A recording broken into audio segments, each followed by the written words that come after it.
तो जब भी ट्रेडर ट्रेडिंग करता है तो ओडी में वो मार्केट वॉच में स्टॉक्स की लिस्ट निकालता है। सपोज उसने एक स्टॉक सिलेक्ट किया है निफ्टी, आगे मान के चलेंगे कि उसने निफ्टी स्टॉक सिलेक्ट किया, तो उसको निफ्टी के प्राइजेस थ्रो होंगे। तो पहले प्राइस आएगा bid price, ask price. Okay, bid कौन है? तो market prepare to buy the stock, तो मार्केट अपना एक रेट मांग रहा है, ठीक है। अब बताओ जब भी आप कुछ चीज मांगोगे तो महंगा मांगोगे कि सस्ता मांगोगे? बट ऑब्वियसली आप सस्ता मांगोगे, तो bid price is always lower than ask price. तो समझ से 91 में मांगा, okay, and ask price is 94। ये सेलर्स है, ये सेलर्स है जिनको सेल करना है, तो lowest price seller will sell. तो तुमने 91 मांगा क्या? तुमको मैं लगाता हूँ 90.90, यस, इतना टैक्स स्प्रेड चलता है। इसके बीच के गैप को स्प्रेड करते कहते हैं, बीड और आस्क के गैप को स्प्रेड करते। तो new learning is spread. Okay, tighter the spread a good instrument, wider the spread. 91 मांग रहा है, 100 सेल कर रहा है, तो फालतू ही चल रहा है, तो that is a bad. Okay, now Beed and ask, फिर से बता रहा हूँ, बीड एंड आस्क दोनों जब मैच हो जाते हैं, ये बोलता चल ठीक है यार 90 में 10 पैसे में क्या चला जाएगा, जो भी जितनी भी क्वांटिटी यहाँ खड़ी थी 591 मैच होगी, तो लास्ट ट्रेडिंग प्राइस बन गया आपका 91, जिसको बोलते हैं LTP. LTP is also called CMP, which is called current market price. तो कभी आपको डीलर पूछेगा सीएमपी पे बाय करो क्या, या कभी पूछेगा एलटीपी पे बाय करो क्या, जो भी है दोनों का मीनिंग एक ही है। ओके, नाउ जो आदमी इसको लेके डायरेक्ट बाय कर लेता है, मैं ऑर्डर टाइप में जाऊंगा आगे, लेकिन जो इमीडिएटली इसको देख के बाय कर लेता है, ओके, और एक होता है पेंडिंग ऑर्डर, ठीक है, बीड प्राइस कहा जाता है बाइंग करने के लिए। पर जो directly at the market buy कर लेगा, ओके, वो ऑर्डर अलग होगा, एक पेंडिंग ऑर्डर अलग होगा। तो जो पेंडिंग ऑर्डर है मार्केट का, पेंडिंग ऑर्डर, मार्केट ऑर्डर, ये ऑर्डर्स के टाइप है, वो तीनों ऑर्डर टाइप ये तीन ही चीज से डिवाइड होते हैं, निकलते हैं। तो इसके लिए ये जानना जरूरी है, this is very ultra basic. Now very good, समझ लीजिए ये स्टॉक ओपन हुआ था 90 पे, ओके, और अभी 91 चल रहा है, मतलब 1% अप है, तो परसेंटेज चेंज ये परसेंटेज कॉलम में लिख के आएगा 1% अप। ओके, नाउ यहां तक के आपका trading Beed ask last trading price percentage change होता है। इसके आगे जो स्टॉक ओपन हुआ था 90 पे, ओके, इसने हाई बनाया 91, इसने लो बनाया था 90, और अभी 91 चल रहा है, तो ये आपको ओपन हाई लो क्लोज भी मिल गया। और जितने टोटल शेयर्स का ट्रेड हुआ बाय और सेल, तो बाय प्लस सेल मिला के जो भी ट्रेड्स का शेयर्स हुआ, समझ लो 50,000 शेयर्स का ट्रेड हुआ, तो ये बन गया आपका volume. This is your trading terminal which is called market window. Now यही सेम चीज अब मोबाइल ऐप पे भी मिलता है, आप मोबाइल ऐप से भी ट्रेड कर सकते हो।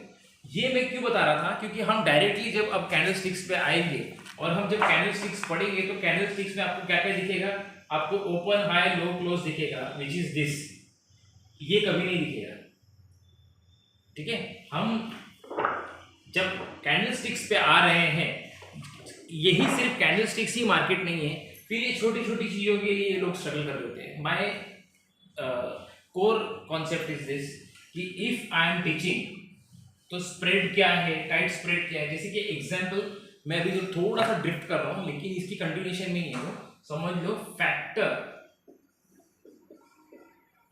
Affecting stock market, stock price, ठीक है, factors affecting stock price. Suppose मैं आपको एक वीडियो सीरीज देता हूं जो होगा, जिसमें इंडिया में अच्छा मानसून होता है, ओके, तो ट्रैक्टर फसल उगती है, इंडिया इज 75% एग्रीकल्चर इकोनॉमी, तो good monsoon market up, bad monsoon थोड़ा एवरेज मानसून मार्केट डाउन।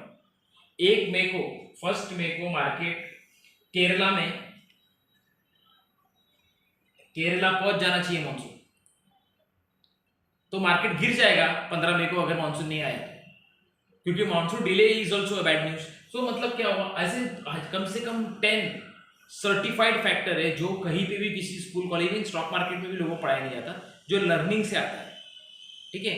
और जैसे कि एग्जांपल देखिए बताता हूँ कि अगर डॉलर प्राइस गिरा, क्रूड इंटरनेशनल क्रूड प्राइस गिरा, इंटरनेशनल मार्केट में क्रूड ऑयल गिरा, पूरे ये इंडिया है, सपोज ये पूरा इंडिया है, इंडिया की जितनी भी इनकम है, जितना भी पैसा है, उसका 45% क्रूड ऑयल खरीदने में जाता है।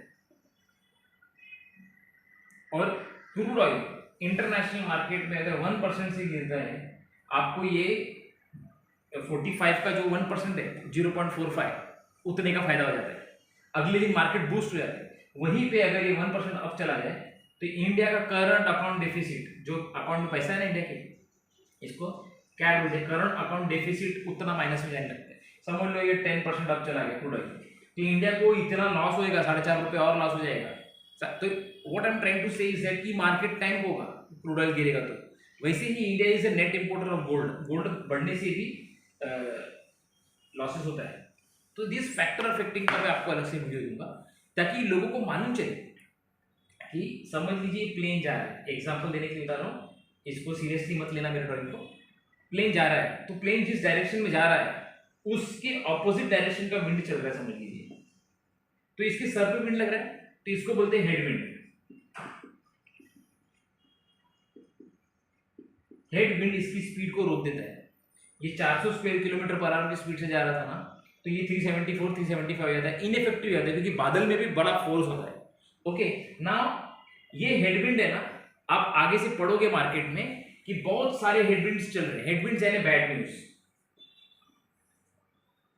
अच्छा, ये जो बैड न्यूज है, किसके bad news? To India. India is a part of Asia, Asia is a part of world market. और एंडिंग में एक पर्टिकुलर सेक्टर के लिए बैड न्यूज हो सकता है, बाकी दूसरे के लिए गुड न्यूज हो सकता है। तो क्रूड ऑयल का गिरना is a very good news for tyre company, paint company, क्योंकि एविएशन कंपनी, क्योंकि वो डायरेक्टली क्रूड ऑयल से उनकी इकोनॉमी रिलेटेड है। तो what I am trying to say, ये हेडविंड हुआ जो प्लेन को फास्ट आगे जाने से रोक रहा है।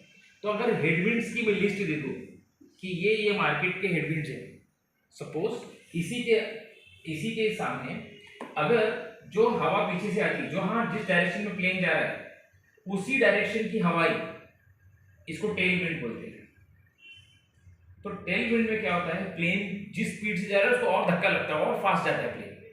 तो what I am trying to say, if you know the tailwind list, आप, मैं बता रहा हूँ, मैं रिकॉर्ड कर रहा हूँ जनवरी के महीने में, जब बैसाखी आएगी, मकर संक्रांति आएगी, फसल कटेगी, फसल कटने के बाद किसान ट्रैक्टर खरीदेगा या टायर खरीदेगा, और आपको बताता हूँ ये है सीजनैलिटी टेल विंड। ठीक है, उसको खरीदना ही है क्योंकि फसल कटेगी तो पैसा आएगा। लेकिन इसके साथ साथ क्रूड ऑयल भी इंटरनेशनल मार्केट में सस्ता हो रहा है, गिर रहा है, ये भी हो गया एक पॉजिटिव टेल विंड। ठीक है, आप आज इसकी तारीख का, जब मैं आज रिकॉर्ड कर रहा हूँ, 5 और 6 जनवरी 7 जनवरी के बीच में 2023 का बालकृष्ण इंडस्ट्री और एमआरएफ का टायर देखना, सीएट का चार्ट देख लेना, आप देखोगे 10% अप है वो 2 दिन में। ये मुझे पहले से पता था कि अप होने वाला है। क्यों? There was a seasonality and सोने पे सुहागा हो गया कि क्रूड ऑयल इज फॉलिंग। तो ये हो गया टेल विंड। तो head wind tail wind concept पढ़ाया जाएगा, जो कि मार्केट के कोई भी टीचर, कोई भी ट्रेनर नहीं पढ़ा सकते, बिकॉज वो 2 दिन या 2 हफ्ते का कोर्स करते हैं। मैं क्या चाहता हूँ, जो ऑनलाइन होगा वो एक कंटिन्यू लर्निंग प्लेटफॉर्म होगा, जहाँ पे मैं ये सारी चीजें I will pass on to you. And core learning, तो जो कोर लर्निंग है उसके अंदर आएगा, पहले ये जो है ये नॉन कोर लर्निंग है, इसको हम बोलेंगे environmental studies of EV, environment studies of stock market. But जो कोर लर्निंग है जो अब इसके आगे शुरू होगा, वहां पे हम प्राइस पढ़ेंगे। ओके, प्राइस के बाद हम चार्ट्स पढ़ेंगे, क्योंकि हम चार्ट ही जिंदगी भर तो यूज करने वाले हैं। हम पैटर्न्स पढ़ेंगे, ठीक है, हम स्ट्रेटेजीज पढ़ेंगे, और इन सब के अलावा ट्रेड मैनेजमेंट आ जाएगा और रिस्क मैनेजमेंट आ जाएगा। तो ये सीरीज अब शुरू होगी। इसका पहला पार्ट होगा price and types of charts, फिर trends, support resistance and so on. So now I will close this video and we'll start with the price very soon.